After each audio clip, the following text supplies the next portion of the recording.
लग्नानंतर होईलच प्रेमचा आजचा व्हिडिओ पूर्ण गेममध्येच जाणार आहे प्रेक्षकांनो, आणि खूप धमाल मस्ती बघायला मिळणार आहे. खूप छान आहे आजचा एपिसोड, तेव्हा शेवटपर्यंत नक्की बघा. विक्रम काका म्हणतात, पोराने लाज राखली हा. जीवा म्हणतो, चलो बडे भैया आता तुमची बारी. तर पार्थ इकडे तिकडे बघतो आणि म्हणतो, मला प्रेशर आलंय. लगे गुडघ्यावर चालायला लागतो. सर्व त्याला अडवतात आणि परत तिथे बसवतात. तर मिथून काका म्हणतात, येणार ना आता प्रेशर, बायको त्याची विकेट घेणार, मग येणार प्रेशर. चल आता पटकन सुरुवात कर गेमला. स्वात्या पण म्हणतो, पार्थ असा जिंकेल असा. जीवा पण खूप कौतुक करत असो. तेव्हा पार्थ म्हणतो, अरे थांबा थांबा, एवढं झाडावर चढू नका, मला फोकस करू द्या हातावर. काव्या म्हणते, करा करा देशमुख, जेवढं फोकस करायचं तेवढं करा. मूठ काय मी सैल धरणार नाही बरं का. तेव्हा पार्थ म्हणतो, बोक्याला हिसकवता येतं. तर काव्या म्हणते, असं मांजरीला नखं मारता येतात. पार्थ म्हणतो, आई आई हे बघ कशा हाणामारीच्या गोष्टी करतात. तर काव्या म्हणते, नाही, सगळे लगे हसायला लागतात. तर नंदिनी म्हणते, काय पार्थ इतक्यात घाबरलात. तेव्हा जीवा म्हणतो, काही घाबरला बिबरला नाही, ए बडे भैया लढ बिंदास. हां. तर रम्या म्हणते, चल आता सुरुवात करायची का. 1 2 3 स्टार्ट. पार्थ लगे काव्या गुलगुल्या करतो. तो हात लगे खाली पडतो. काव्या पटकन त्याच्यावर पाय ठेवते आणि उचलून घेते. पार्थला काही उचलता येत नाही. तेव्हा काव्या म्हणते, एवढं सहज नाही भेटणार तुम्हाला, चला आता उघडून दाखवा बरं. तर पार्थ म्हणतो, मेरी बिल्ली मुझी से म्याव. तेव्हा काव्या म्हणते, आता जर का गुदगुल्या केल्या ना तर बघा हां. तर पार्थ परत लहान मुलांसारखा, या आई बघ कशा हाणामारीच्या बाता करतात. तर काव्या म्हणते, आता कशाला आईच्या पदरामागे लपताय, हिंमत असेल तर मूठ उघडून दाखवा. तेव्हा नंदिनी म्हणते, काय पार्थ आता शक्तीचा वापर नका करू, युक्तीने पण गोष्टी सुटतात. काव्या म्हणते, अहो प्रयत्न तर करून बघा देशमुख, प्रेमाने पण होऊ शकतं या गोष्टी. तर पार्थ लगे हळूहळू तिच्याजवळ येतो. तेव्हा विक्रम काका ते तोंड लपून घेतात. मालिनी काकू म्हणतात, काय करतोय हा पार्थ. सगळ्यांनाच ऑकवर्ड वाटतं आणि काव्या पण खूपच ऑकवर्ड फील करत असते. तोंडासमोर हात आणते आणि हात खाली पडतो आणि पार्थच्या हातामध्ये येतो. बाकीचे सगळे नाचायला लागतात. तर दोघं इतकं जवळ आलेलं बघून रम्याला तर खूप त्रास होत असतो. त्यानंतर हातावर पण किस करतो आणि नंतर नाचायला लागतो जिंकलाय म्हणून. तर रम्या म्हणते, या खेळात देशमुख बॉईजने बाजी मारलेली आहे. तर मालिनी काकू म्हणतात, असू दे, पण त्यासाठी माझ्या सुनांनी मुलांना पार लोटांगण घालायला लावलंय बरं का, हो की नाही सुनांनो. तेव्हा जीवा म्हणतो, 1 मिनिट, याचं प्रतिउत्तर मी तुला तुझ्या म्हातारपणात देईल. तर मालिनी काकू लगेच त्याला मारायला मागे धावतात. पार्थ जीवाला पकडतो, मार याला, मार, अजून मार. तर मालिनी काकू चेष्टेने 2-3 फटके देतात जीवाला. त्यानंतर मिथून काका म्हणतात, या पोरींनी आपल्या पोरांना तंगवलं, आता असं काहीतरी खेळ आहे का नाही, हे पोरं या पोरींना तंगवतील. तेव्हा रम्या म्हणते, आहे ना. तर ती लगेच एका प्लेटमध्ये काजू कतली आणते. चला जीवा पार्थ, एक एक काजू कतली उचला आणि आपापल्या बायकोच्या हातात द्या. तेव्हा जीवा पार्थ म्हणतात, तुझा प्लॅन काय आम्हाला हरवण्याचा आहे, यावेळेला नाही देणार आम्ही त्यांच्या हातात. रम्या म्हणते, अरे ऐकून तरी घ्या, गेम काय आहे, द्या बरं पटकन. पार्थ तर देऊन टाकतो, पण जीवा काही लवकर देत नाही. तेव्हा नंदिनी म्हणते, अहो देता की नाही. जीवा बऱ्याच वेळाने देतो. तेव्हा पार्थ म्हणतो, घाबरला येतो. सगळे हसायला लागतात जीवावर. तर रम्या सांगते, पहिल्या गेममध्ये त्या दोघींनी मूठ बंद केली होती ना, आता तुम्ही तुमचं तोंड बंद करायचं आहे या पद्धतीने, आणि दोघींनी तुम्हाला काजू कतली खाऊ घालायची आहे. काव्या आणि नंदिनी दोघे म्हणतात, आम्ही तयार आहोत.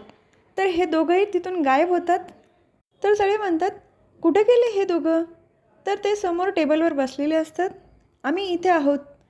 तर काव्या आणि नंदिनी त्यांच्याकडे धावत जातात आणि तोंड उघडायला लावतात, पण ते काही तोंड उघडत नाही.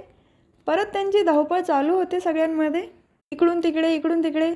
त्यानंतर ते दोघंही बाजूला उभे राहून जातात आणि काव्या नंदिनी त्या खुर्च्यांच्या भोवती फिरत असतात, दमतात आणि खुर्चीवर बसून घेतात. तर सगळे या दोघींना खूप हसतात. खरंच प्रेक्षकांनो, आजचा एपिसोड बघायला खूप मजा येते हां, एकदम भारी एपिसोड आहे. तेव्हा काव्या म्हणते, अगं रम्या, आम्ही तर दमलो, हे काही तोंड उघडायला तयार नाही, आता ती काजू कतली आम्हीच खाऊन घेऊ का. तेव्हा रम्या म्हणते, असं नाही, मग तुम्हाला मान्य करावं लागेल की तुम्ही हरलात. काव्या उठते आणि म्हणते, ताई एक काळ असा होता ना, माझा बोका हा माझ्यासाठी श्रीखंडची वाटी घेऊन मागे मागे फिरायचा, आणि आता बघ ना, आजसुद्धा करत नाही आहे. आणि असं जर असेल ना तर मी हाजी करणार नाही आहे. तर नंदिनी म्हणते, जीवांना काय वाटलं, ते मला त्रास देतील आणि मी सहन करेल, असं काही होणार नाही आहे, वाट बघा. तर काव्या म्हणते, अगं ताई, आपण आधीसारखं एका रूममध्ये राहायचं का दोघी बहिणी? तेव्हा नंदिनी म्हणते, हो चालेल. अगं एका रूममध्येच का? आपण दोघी बरोबर जाऊ ना हनीमूनला. ते जीवा पार्थ एकाच वेळेला काय म्हणतात आणि काव्या नंदिनी त्यांच्या तोंडामध्ये पटकन काजू कतली खाऊ घालतात. म्हणजे या दोघी पण जिंकलेल्या असतात आणि सगळेच नंतर नाचायला लागतात. तर विक्रम काका, मालिनी काकू, काव्या, नंदिनी आणि युग हे पाचही जण नाचत असतात आणि जीवा पार्थ तोंडाला हात लावून निराश होऊन बसलेले असतात. काव्या म्हणते, अरे चेहरे बघा त्यांचे कसे करून बसले. मालिनी काकू पण म्हणतात, ओ. तेव्हा जीवा म्हणतो, रम्या, आता हाड पण काढून झाला, काजू कतलीही खाऊन झाली, आता पुढे काय? तेव्हा रम्या म्हणते, आता जोडी वर्सेस जोडी असा सामना असणार आहे. तर हे दोघंही रम्याकडे बघत असतात. त्यानंतर रम्या पार्थ आणि काव्याचा एक एक पाय बांधते. सेम त्याच पद्धतीने जीवा आणि नंदिनीचा पण पाय बांधते. मिथून काका म्हणतात, अगं आता यांचे पाय बांधून कुठला खेळ खेळणार आहे तू? तेव्हा रम्या म्हणते, काका 3 पायाची शर्यत.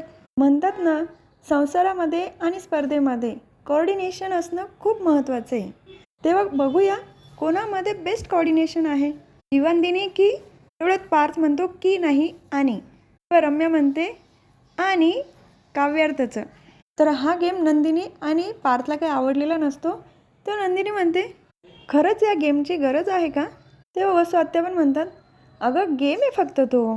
पार्थ पण म्हणतो, मला पण नाही आवडत आहे, आपल्याच लहान भावाबरोबर स्पर्धा करावी. काव्या आणि जीवा दोघंही म्हणतात, अरे गेम आहे ना हा, काय होतं गेम खेळायला. आपापल्या पार्टनर्सला मनवतात. त्यानंतर ते दोघंही खेळायला तयार होतात. तर रम्या त्यांना खेळाचे नियम सांगते. तर जीवा हात समोर करतो आणि म्हणतो, चकाचक बाई, माझी साथ देशील ना? तेव्हा नंदिनी म्हणते, शेवटच्या श्वासापर्यंत. तर काव्या म्हणते, काय देशमुख, हात नाही छोडना, साथ नाही छोडना. लगे हातात हात धरतात आणि पार्थ म्हणतो, 14 जन्म नाही सोडणार. तर रम्याचा चेहरा खूप उतरून जातो. त्यानंतर शर्यतीला सुरुवात होते. सगळे चेअरअप करत असतात. तेव्हा रम्याला आठवतं, त्या वाटेमध्ये तिने काही टोचणारे खडे पण टाकलेले. सॉरी पार्थ, तुला पण थोडा त्रास होईल, पण मग तुम्ही जिंकले तर तू काव्याच्या केसांमध्ये गजरा माळशील, त्यामुळे मला जास्त त्रास होईल. तेव्हा तुला पण थोडा त्रास सहन करावा लागेल. तेव्हा आजच्या भागात तर काही त्यांची शर्यत पूर्ण झालेली नाही आहे.